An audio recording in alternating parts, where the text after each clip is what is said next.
and saw the most horrific sight I've seen in my life of these two pit bulls mauling this elderly man and his puppy. Attacked by his neighbor's pit bulls, and then he suffers a heart attack. But the owner of the dogs say his pets are not dangerous. Welcome to KOIN 6 News at 11. I'm Ken Body. Jeff Warnock is in the hospital tonight after trying to do the right thing, stop a pit bull from attacking his 86-year-old neighbor. Chris Holmstrom spoke with him today. He's still recovering in the hospital, Chris. That's right. And talk about a bad day. 1 minute he's trying to help. The next he was mauled. And an hour later he was headed to the hospital for a heart attack. The blood-curdling screams were like nothing I've ever heard in my life. Jeff Warnock is reliving a vicious dog attack in this rhododendron neighborhood.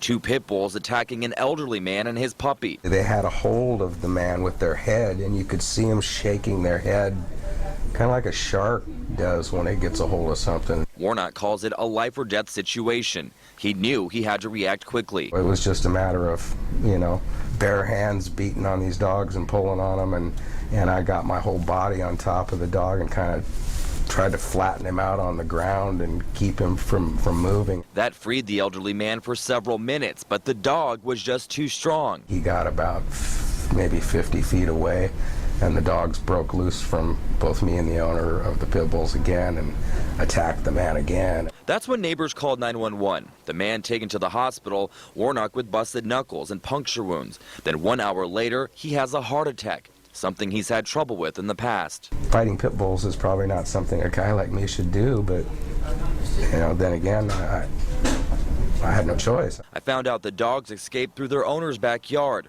We reached out to him. He declined an on-camera interview, but says he turned the dogs in to Clackamas County Animal Control. He admits that his dogs have attacked other dogs in the neighborhood, but insists that they are not dangerous toward people. That's complete BS. Those dogs were looking to hurt that man as much as they were looking to hurt that dog.